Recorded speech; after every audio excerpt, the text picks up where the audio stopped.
Les morts peuvent-ils parler aux vivants? Les morts peuvent-ils parler aux vivants? La question du médium, c'est-à-dire tous ceux qui vont chez les voyants, les gens qui tirent les cartes, toutes sortes de choses, le Père va nous expliquer tout ça, mais la question reste entière. Les morts peuvent-ils parler aux vivants? Question au médium. Question du médium.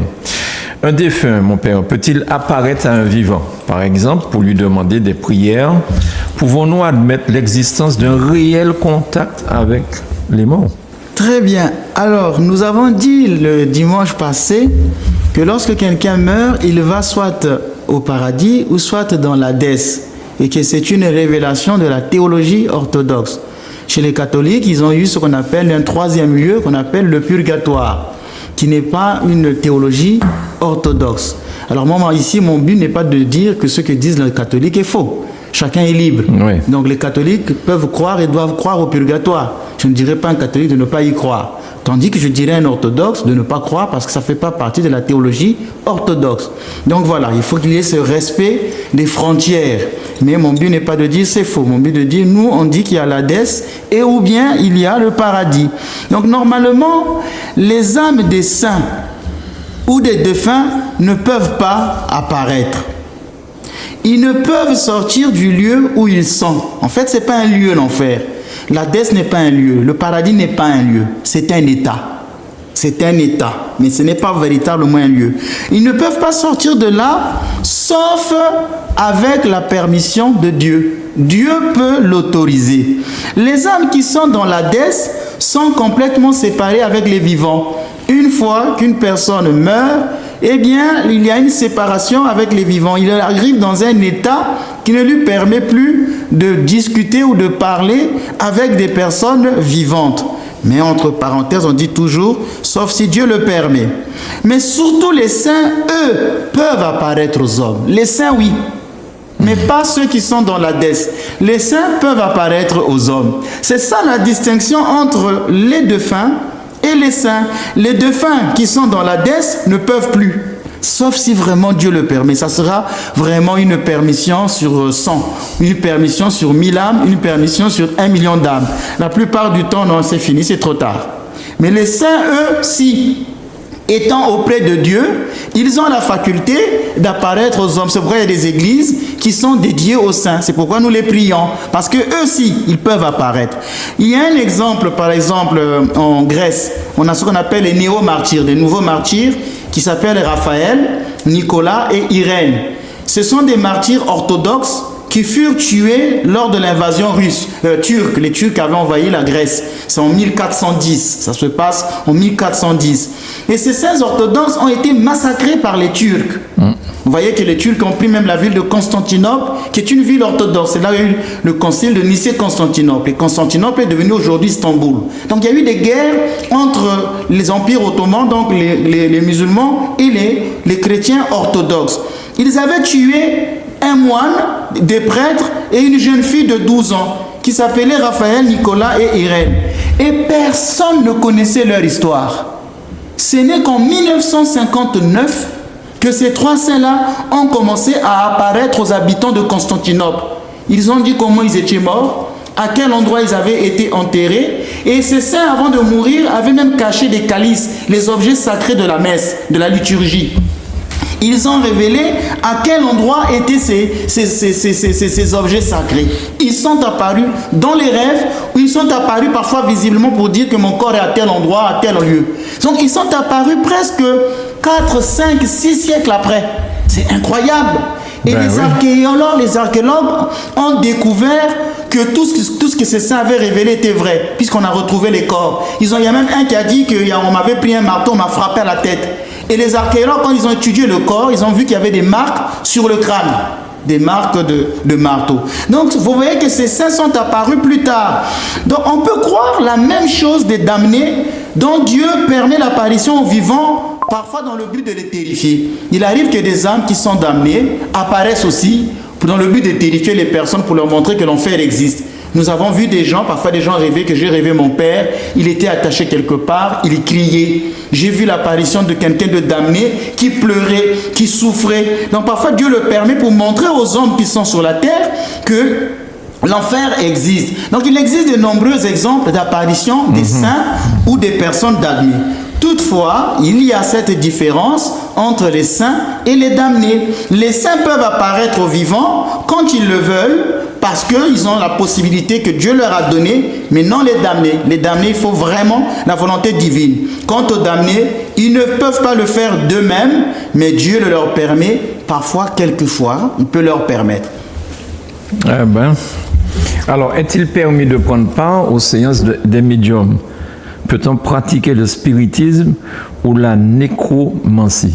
Alors, vous savez que depuis toujours, l'homme a toujours cherché à prendre contact avec les défunts, avec les personnes qui sont mortes.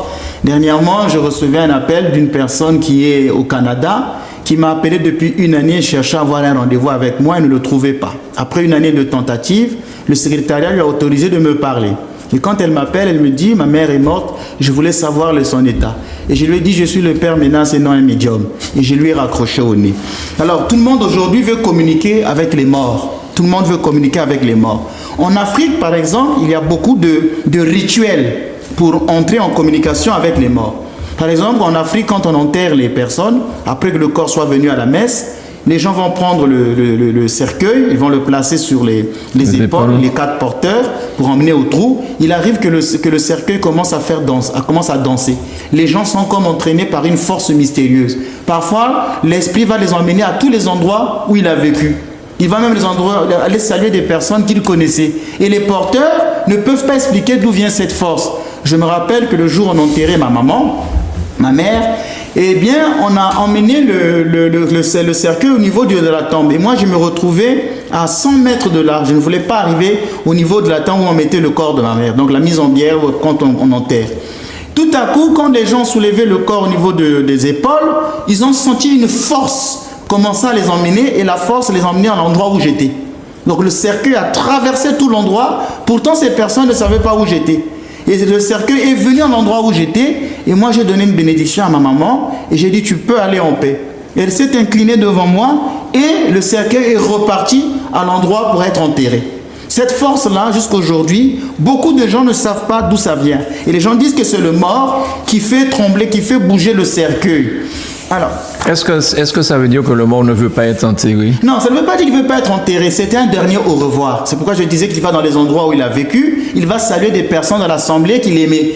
Pour le cas de ma maman, le cercueil est venu que saluer que moi. J'avais mes frères qui étaient dans la foule. Il y avait beaucoup de gens, ses amis. Mais bizarrement, le cercueil est venu juste sur l'endroit où j'étais. M'a salué que moi et moi seul. Et je lui ai donné une bénédiction. D'ailleurs, avant de mourir, j'étais au monastère. Ma mère est sortie du coma et a demandé à ma soeur, où est Menas? Et ma soeur lui a dit, Menas était ici avec toi pendant que tu étais dans le coma, mais son père spirituel lui a ordonné de revenir au monastère. Il est allé au monastère.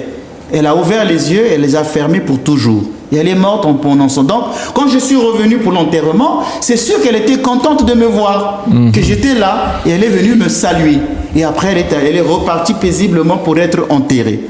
Il arrive donc qu'il y ait des rituels comme ça. Il arrive qu'en Afrique, il y ait des rituels pour demander à un mort l'endroit où il a été enterré quand on ne retrouve plus le cimetière. Par exemple, en 1997, nous avons connu une guerre dans notre pays. Il y a eu 400 000 morts.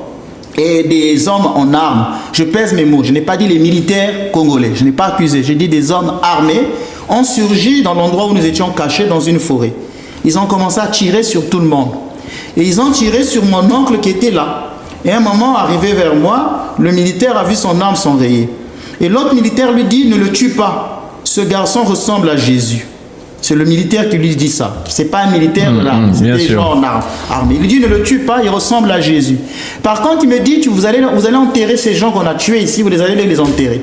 Et nous, à la hâte, on a fait des trous, on a enterré notre oncle et nous avons fui la forêt. On nous a dit, sortez par là, allez de l'autre côté, vous trouverez des gens qui sont en train de fuir. Et nous sommes partis. Une année après, il fallait trouver, la paix est revenue, il fallait trouver l'endroit où l'oncle avait été enterré. Pour pouvoir l'enterrer dignement, décemment, parce qu'il avait été enterré à la hâte. Pour la circonstance, on avait fait des cercueils. Mais nous, on ne se rappelait plus du lieu. On était en pleine guerre. Alors, certaines personnes ont fait des pratiques pour demander à l'esprit de nous montrer le lieu. Tout à coup, ils ont fait ce qu'on appelle des tipoy. Hein, je connais pas bien parler la langue de Molière. Il m'arrive parfois d'oublier les mots. Alors, on a placé le tipoy sur comme si c'était un cercueil. Tout à coup, ça a commencé à tourner, et ça nous a emmené à l'endroit où il avait été enterré. On était à 8 km de là. Ça nous a emmené à l'endroit où l'oncle avait été enterré. On a pu déterrer notre oncle, pris ses ossements et mis dans un cercueil pour l'enterrer décemment. C'est parfois un rituel. Et il y a beaucoup de rituels comme ça. Maintenant, pour retrouver donc la tombe d'un disparu, certains rites peuvent se mettre en relation avec le mort. Et soudain, une puissance invisible les conduira tous violemment au lieu où il a été enterré. Et une fois ici, je faisais une boutade en disant que les policiers français là, qui cherchent des corps, que quelqu'un a disparu, je crois qu'ils peuvent aller en Afrique pour s'acquérir d'un tel pouvoir. Ça va leur donner moins de travail. Alors vous voyez donc le spiritisme, il est partout, se mettre en communication avec les morts. En Europe, par exemple, il y a des tables comme le Ouija, l'écriture automatique. Et nombreux sont les cas où les personnes croient avoir été en contact ou en communication avec les esprits de défunts. Parfois c'est pour une bonne cause, parfois c'est pour une mauvaise cause.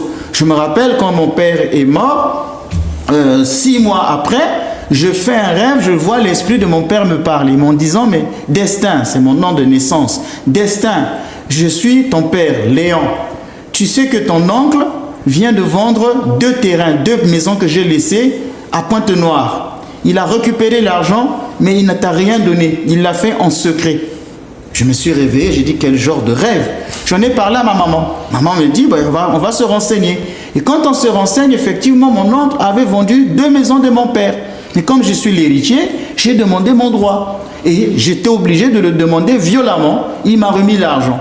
Parce que mon papa est venu me le dire en rêve. Peut-être que ce n'était pas lui, hein? Je n'affirme rien, nous sommes dans le monde spirituel.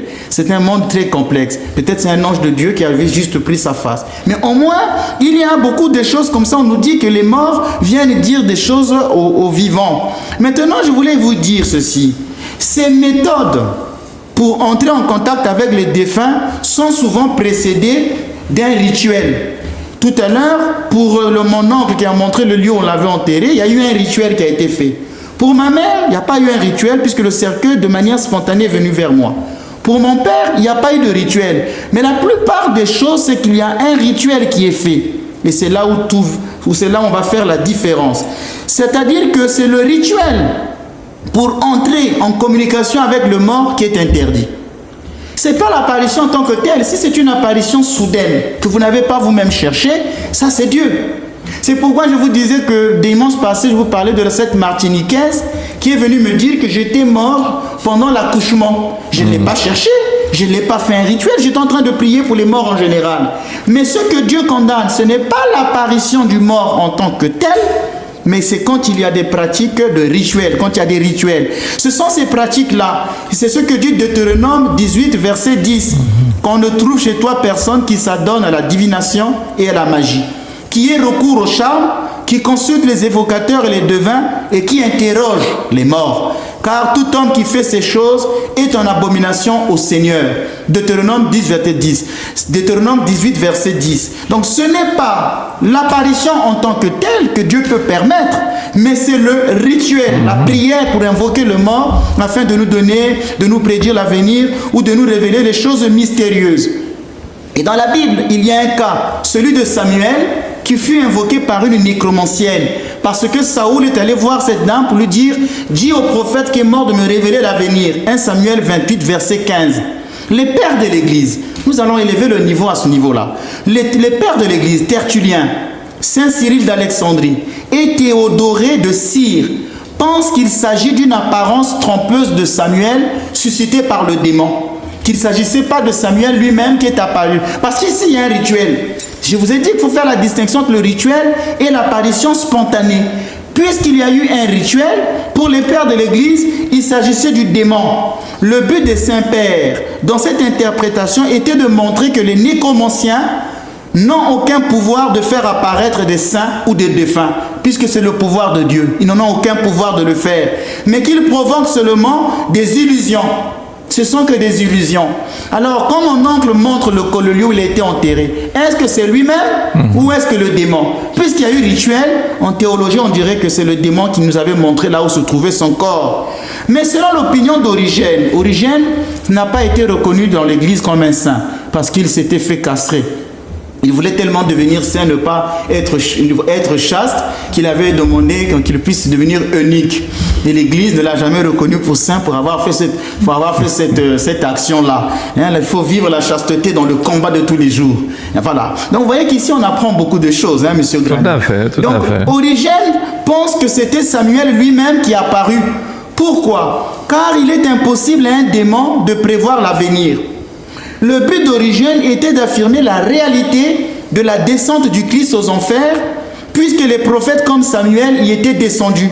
Mais il se heurte à la difficulté de reconnaître un pouvoir quelconque à la nécromancienne. Mais comment la nécromancienne a-t-il pu avoir ce pouvoir de le faire? À laquelle le prophète alors aurait obéi. Cette thèse d'Origène a été réfutée par Eustate d'Antioche. Il vaut mieux donc être prudent et nier toute puissance à la nécromancie et au spiritisme. Les apparitions spirites ne viennent donc pas de Dieu, ce sont des interventions diaboliques. Donc dans ces interventions-là, ce n'est pas Dieu, c'est les démons qui se font passer pour les défunts, pour apparaître, pour parler ou pour prédire l'avenir. Donc pour résumer, si un mort vous apparaît sans que vous ayez fait quoi que ce soit, à ce moment-là, c'est une apparition, il n'y a pas eu de quimbois, je veux dire, c'est pas interdit, j'ai envie de dire. On ne peut pas l'interdire si c'est une apparition soudaine. Par contre, si on fait des choses, pour ça, on ne sait pas en fait si c'est le démon qui a réagi. Là, c'est le démon. Quand il y a un rituel qui est fait pour se mettre en contact avec la personne défunte, là, c'est le démon. Mais parce qu'il y a le rituel. Ça veut dire que le démon essaie de se montrer gentil. Il peut se transformer en ange de lumière. Il peut vous révéler des choses, il peut vous révéler des choses à venir. De toute façon, le démon n'a pas de pouvoir de révéler l'avenir. Parce qu'en fait, en matière de prophétie, c'est comme quelqu'un qui est sur une montagne. Si je suis en hauteur et que je vois deux véhicules arriver, je peux savoir que deux véhicules vont se rencontrer. Par contre, vous qui êtes au sol, vous ne pouvez pas le savoir. Donc le démon a cette capacité comme de prédire. Mais c'est parce qu'il a une vue, il est élevé, il peut mieux voir les choses, imaginer les choses et dire mais voilà ce qui va se passer. Mais sinon, la plupart même des prophéties démoniaques, on peut les briser, les contredire, les contrecarrer par la prière. D'accord. Que devons-nous dire, mon père, aux personnes qui s'adonnent au spiritisme? Est-ce que ce sont des gens qui vont aller directement en enfer lors de leur mort? Normalement, s'ils meurent dans cet état, déjà, on verra tout à l'heure avec le pacte diabolique. Alors, donc, beaucoup de personnes qui sont adeptes du spiritisme objectent à cette certitude en disant que mais j'ai bien parlé avec mon oncle défunt, il m'a bien révélé des choses. C'est bien mon oncle qui nous a montré le lieu où il avait été enterré. Donc ces pratiques-là, elles sont bonnes. Oui. Vous voyez? Et en Afrique, beaucoup de gens se donnent à cela. Il y a beaucoup de rituels qui se font autour des morts. Je voulais vous dire ça ici, mais si je vous raconte tout ça, on prendra des heures et puis ça risque de créer de la panique ici. Alors, mais il faut être lucide. Le démon, s'il veut entraîner les gens dans de dangereuses pratiques du spiritisme, il ne va pas se présenter sur un aspect maléfique. Il va toujours croire que c'est bon. C'est par le miel pour vous attirer, non par le vinaigre pour vous repousser, qu'il va vous attirer vers lui. C'est pourquoi Saint Paul dit que le démon peut se transformer en ange de lumière. Mais il est interdit à un chrétien de consulter des médiums. Un chrétien ne va pas dans les maisons des quimboiseurs. Un chrétien ne doit pas pratiquer la magie.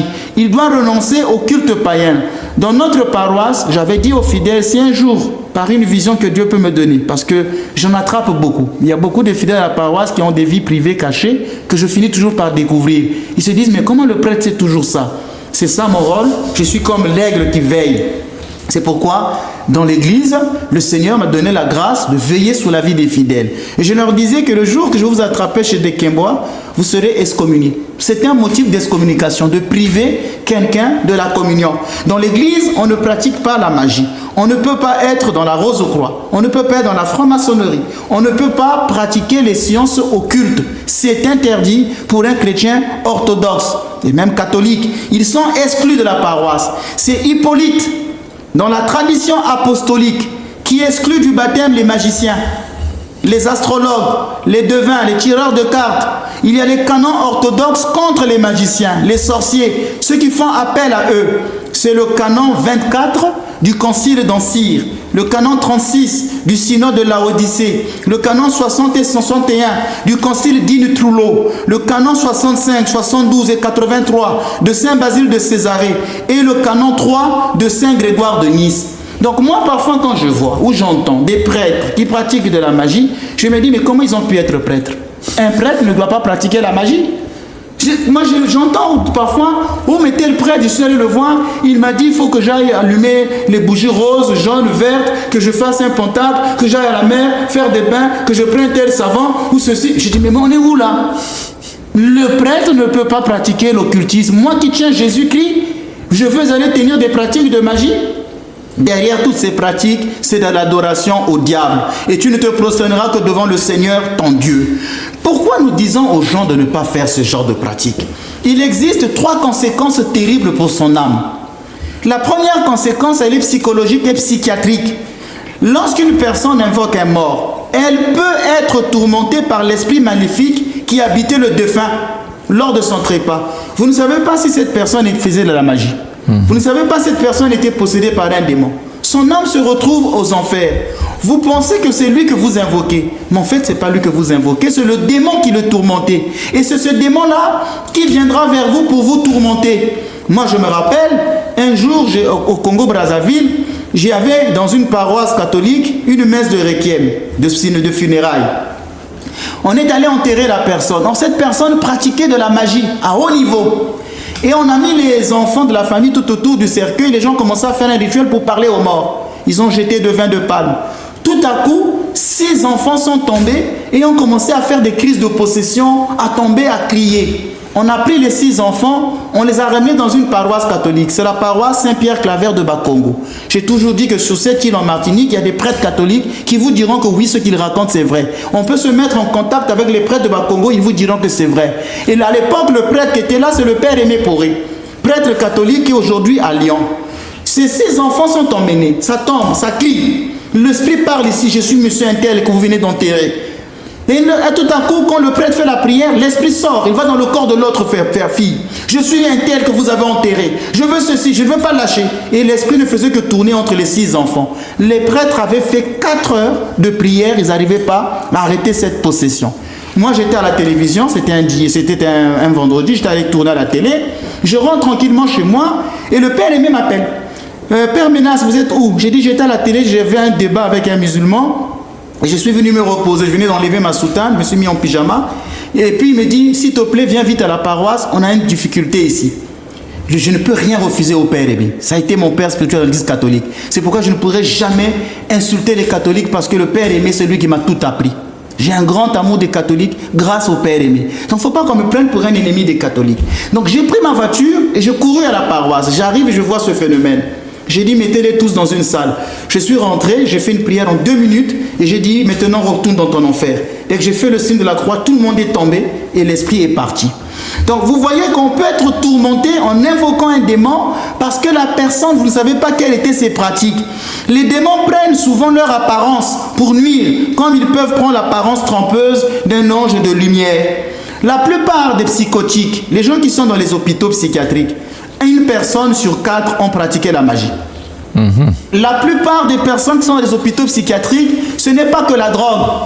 Ils ont souvent pratiqué, quand ils vont aller pratiquer la magie, ils vont souvent tomber sur ça. Je me rappelle que à Pointe-Noire, c'est la seconde ville du Congo, la ville économique dans laquelle je suis né, j'avais rencontré un garçon qu'on avait emmené parce que ce garçon voulait devenir un footballeur professionnel. Et il est allé voir un québoiseur, chez nous on appelle ça des féticheurs, magiciens. Il lui a donné un talisman, quand chaque fois il joue. Il jouait avec cet esprit-là pour gagner au match. Et puis un jour, l'esprit l'a tourmenté et le garçon a commencé à se dévêtir, à devenir fou. Et quand on l'a emmené chez moi, je l'ai regardé, je lui ai fait une prière et j'ai dit, mais ce garçon-là pratique la magie. Il faudrait qu'on aille dans sa maison, sous son lit, il a un talisman. Le garçon était fou, il ne pouvait pas savoir. Je suis allé avec un ami qui était un futur prêtre à l'époque, qui est devenu prêtre, je ne veux pas citer son nom, parce qu'il a un grand poste dans l'église catholique de Pointe-Noire. Nous sommes allés avec lui, et à l'époque, lui, il n'était pas prêtre. On arrive sous le lit, et j'ai découvert ce talisman. Et je l'ai brûlé. Et aujourd'hui, en France, on veut faire une cérémonie confiée à la divinité de Lilith. En France, il y a bientôt une cérémonie qui va se voir sur le dit. Les gens blaguent avec ces puissances démoniaques. Pourtant, j'ai parlé de l'existence des démons. On va leur donner des talismans et ainsi de suite. Moi, je me rappelle que dans notre paroisse, j'avais interdit à une fille que, oh non, il y a un monsieur qui vient ici souvent me donner l'eau de coco, je le rencontre souvent dehors. Je lui ai dit, ne fais pas ça, ne va pas voir ce monsieur-là. La fille a dit, vie privée. Et plus tard, je lui dirai, tu veux que je te dise la vérité? Ce monsieur va voir des quimboiseurs. Cette eau-là, c'est une eau magnétisée, dans le but de coucher avec vous. Les gens n'écoutent plus les prêtres. Les gens n'écoutent plus les prêtres. Monsieur Garnier, je ne suis pas un fou. J'ai tous mes sens. Emmenez-moi chez un psychiatre pour qu'on vérifie si j'ai tous mes sens. J'ai tous mes sens, mais quand on leur dit ça, ils ne veulent rien écouter. Les pratiques magiques existent. La plupart des gens qui sont en psychiatrie, une personne sur 4 a pratiqué des sciences occultes. Tout à l'heure, quand je venais pour enregistrer mon émission, j'étais dans ma voiture tranquillement. J'ai vu un monsieur qui avait l'esprit dérangé. J'étais assis mentalement sur ma voiture, je l'ai fait passer parce que j'étais à un feu rouge. Et tout à coup, le monsieur s'est retourné, a pris des pierres, a commencé à me frapper sur la voiture, devant le public, sans aucune cause. Je lui ai rien fait. Je disais tout simplement une prière mentale. Mais le démon qui l'habitait s'est mis en colère. C'est pourquoi certains maux organiques, il y a des gens qui ont des tumeurs au cerveau, des kystes. Parfois, ils ont besoin d'exorcisme car le démon a le pouvoir de provoquer ce genre de maladie psychotique. J'ai dit tout à l'heure que la conséquence, c'est au niveau psychologique et psychiatrique. Mais il peut aussi avoir des conséquences au niveau de la foi. Dans ces milieux de spiritisme, on vous dit des âmes incarnées, réincarnation. Ce sont des âmes qui se sont réincarnées. La théologie, elle est fausse. La réincarnation n'existe pas. Du domaine de la foi, ça touche. Et puis, ça touche aussi la vie concrète des personnes. Les personnes deviennent addictes à ce genre de pratiques. Cela leur demande, ils vont demander des mots d'ordre, soumettre leurs doutes à ces esprits. Qu'est-ce que je veux que je fasse? Est-ce que ce monsieur-là sera mon mari? Est-ce que cette femme-là sera ma femme? On est addict, on n'est plus responsable de sa propre vie. On ne peut plus réfléchir par soi-même. C'est maintenant le médium qui dicte. C'est celui qui joue les cartes qui dicte. Ah, mais tel jour, il faut faire ceci. La personne n'est plus libre. Donc, cela touche la vie concrète des personnes. Deux conclusions s'imposent. Le Seigneur dit, celui qui interroge les morts est en abomination à Dieu. Si Dieu pensait que ces pratiques étaient bonnes, il nous aurait dit, faites-le. Mais si Dieu dit que ces pratiques ne sont pas bonnes, alors ne le faites pas, parce que Dieu est vérité. Le monde des esprits est complexe et dangereux. Je me rappelle que j'ai été à un enterrement de quelqu'un de la famille, hein, et les gens qui sont chargés de faire descendre le cercueil dans le tombeau, ils avaient des difficultés. Et j'entends un de ces messieurs-là dire, en tapant sur le cercueil, « Ah, tu ne veux pas descendre? Oui, tu vas descendre. Oui, tu vas descendre. Il faut que tu descendes. » Ça m'avait un petit peu interpellé. Je me dis, mais quand même, la famille là en pleurs, tout ça, il y a ce genre de cinéma, frapper sur le cercueil, dire, « Tu vas descendre » en créole. J'ai dit ça en français, mais avec la puissance du créole derrière. Vous pouvez dire que c'est la puissance du créole? Donc voilà, faut qu'on descende là, faut qu'on descende. Descendre mon Dieu. Et et quand vous avez parlé du cercueil là qui se balade, ça m'a fait revenir sur ça. Ça remonte à 30 ans en arrière quand même. Hein. Ah ben dis donc. Alors, mais les prières que les orthodoxes ou les catholiques font aux saints ne violent-elles pas, cette prière ne viole-t-elle pas l'interdiction de la nécromancie? La nécromancie, donc cet art divinatoire d'invoquer les morts. Est-ce que le fait que nous prions les saints, est-ce la même chose? Donc, c'est Deutéronome 18, 10, 11. Il ne se trouvera parmi vous personne qui brûle son fils ou sa fille en offrande, ni personne qui se livre à la divination, ni devin, ni augure, ni magicien, ni charmeur, ni médium, ni sorcier, ni nécromancien. La nécromancie, c'est la communication avec les morts afin d'obtenir des connaissances cachées ou secrètes, qu'il s'agit de connaître par exemple l'avenir. Il s'agit d'un rituel fait pour ça. Il ne s'agit pas donc d'une simple communication avec les morts. C'est vraiment un rituel. Il est clair que l'interdiction concerne la recherche d'une connaissance cachée dépassant l'intelligence humaine. La pratique orthodoxe ou catholique qui consiste à prier les saints, ce n'est pas la même chose. Il n'y a pas de demande de transmission d'informations des morts vers les vivants. C'est-à-dire que nous, quand nous prions les saints, on ne peut pas leur demander « Saint tel, montre-nous l'avenir. Saint tel, qu'est-ce que tu dis de cela ?» Je viens simplement lui demander une demande d'intercession. Prie pour moi. Il ne s'agit pas de vouloir avoir un pouvoir. Maintenant, les saints ne sont pas des âmes qui sont dans l'Hadès. Les saints sont au paradis. Je disais qu'ils ont la faculté, eux, d'apparaître parce qu'ils sont pleinement en Dieu. Tandis que les âmes des damnés ne le sont pas. Ce sont ces âmes-là qui sont dangereuses à ne pas prier. Parce qu'on ne sait pas. Souvent en Afrique, c'est ça. Les gens disent, mais vous les catholiques, les orthodoxes, vous priez vos saints, ce sont les saints blancs. Nous aussi, on a nos saints noirs. On a saint tel, saint tel, saint tel. Mais on oublie une chose. C'est que dans l'église, avant de reconnaître une personne comme sainte, cette personne doit passer dans un processus de canonisation. Ce n'est pas n'importe qui à qui on donne le titre de saint. Les saints, quand ils meurent, ne vont pas dans l'Hadès. Ils vont directement au paradis. Un saint ne connaît pas l'Hadès. Il va directement au paradis. Il y a deux critères. On va juger sa vie, étudier sa vie morale, et cette personne a vécu les vertus. C'est ce qu'on appellera ici le jugement de l'Église, la vox ecclesia.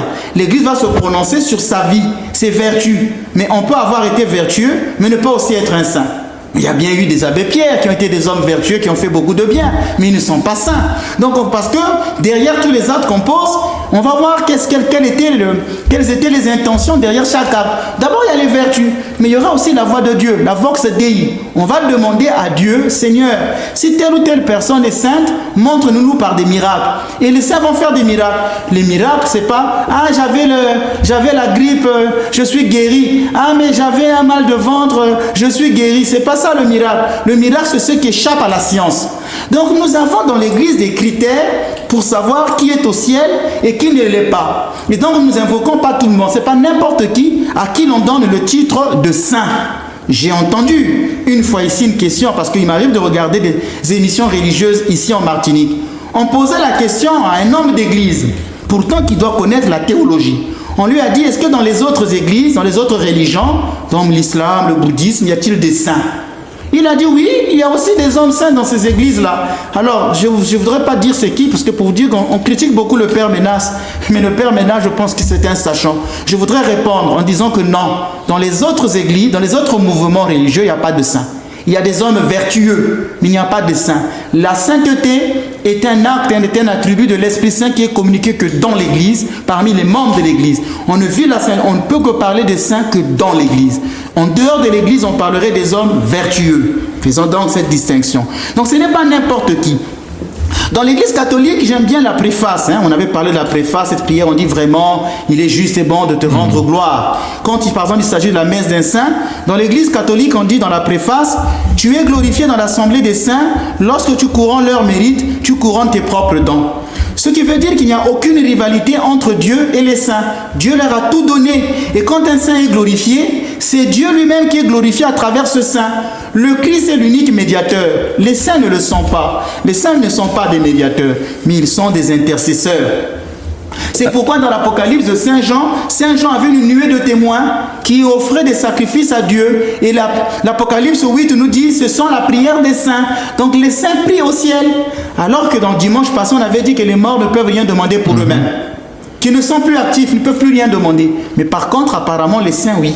Donc les saints ne sont pas à différencier des deux fins. C'est pourquoi les saints, eux, peuvent être priés. Le Christ est le seul médiateur, mais les saints sont des intercesseurs.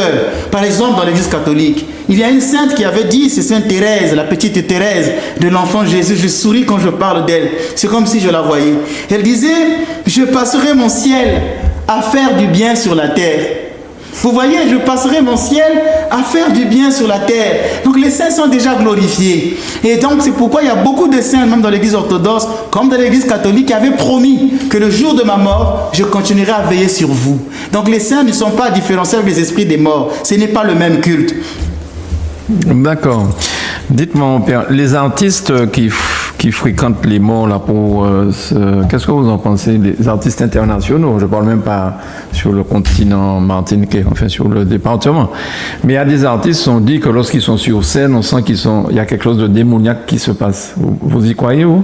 Oui, comme je dis que le monde des esprits est complexe et dangereux. Donc je disais ça au cours de l'émission sur l'existence des démons. Je vous disais qu'il y a des spectacles qui sont derrière se cache un rituel satanique. Il y a beaucoup d'artistes qui pratiquent de la magie, qui ont des cultes, qui ont des pratiques occultes et qui font des rituels pour avoir le succès, le pouvoir. Et malheureusement, ce sont ces gens-là qui suivent. Aujourd'hui, moi, si je disais par exemple que je vais organiser une prédication au stade de Djilon, Monsieur Granier, je vous dis qu'il n'y aura que 10 personnes. Mais si un grand artiste venu, je ne sais pas d'où, disait qu'à Djilon, même pour 100 euros, vous aurez 100 000 personnes sur ce stade-là. Parfois, il faut se demander, mais d'où vient ce pouvoir? Aujourd'hui, l'évangile, les gens ne veulent plus écouter le Christ, mais tout le monde se dit chrétien. Et vous avez parlé tout à l'heure là de l'abbé Pierre, hein, oui. Parce que tout le monde disait que c'était un saint homme. On pensait qu'il allait peut-être avoir ce nom-là, le saint abbé Pierre. Et puis finalement, au bout du compte, on découvre aujourd'hui qu'il y a des choses pas claires qui ont été pratiquées par lui. Oui, donc je l'ai dit, j'ai pas dit, quand je parlais de lui, c'est pas pour faire une critique sur sa personne en tant que telle, parce que je veux tellement vite que les gens ne... Je pourrais vous demander avant de faire vos commentaires, écoutez, réécoutez ce que je dis. J'étais en train de dire ceci, que les vertus en elles-mêmes, ne suffisent pas pour décréter quelqu'un de saint. Il y a des personnes qui ont fait du bien sur la terre, mais ne peuvent pas avoir le titre de saint. Par exemple, l'abbé Pierre a fait beaucoup de bien. Vous voyez, j'ai pas dit... Mais il a fait des choses mal aussi. J'ai dit il a fait beaucoup de bien, mais il n'a pas le titre de saint. Donc les actes vertueux ne suffisent pas pour dire saint. D'où j'ai dit que je connais quelqu'un, un homme d'église, qui avait dit dans la télévision que dans les autres églises, il y a aussi des saints. J'ai dit non, ce sont des hommes vertueux, ce ne sont pas des saints. Vous voyez, donc parfois quand on n'écoute pas bien le Père Ménage, directement on vient faire des commentaires.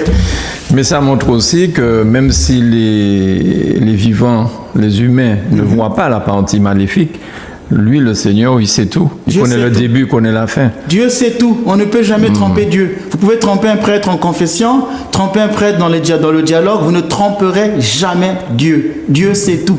Ouais. Voilà. Alors, la prière aux saints est-elle vraiment profitable pour les vivants? Oui, Monsieur Granier, priez les saints.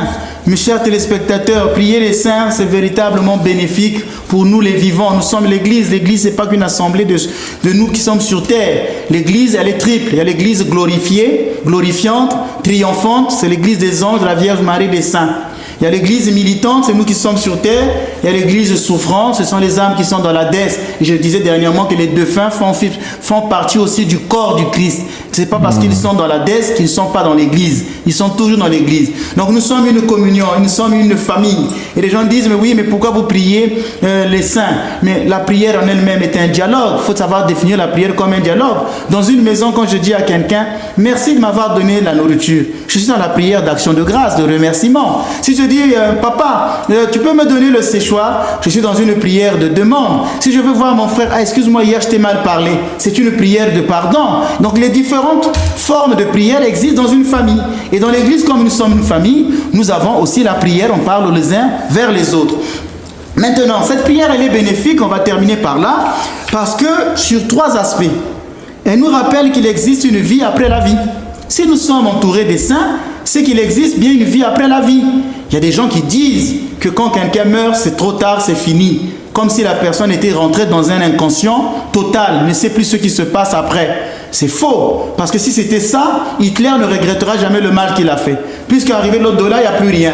Donc il ne pourra pas regretter, et ça serait injuste. Comment quelqu'un qui a passé sa vie à faire le bien, il arrive dans l'au-delà, il n'y a plus rien. C'est injuste. Donc tout le monde ici sur terre, on peut faire ce que l'on veut.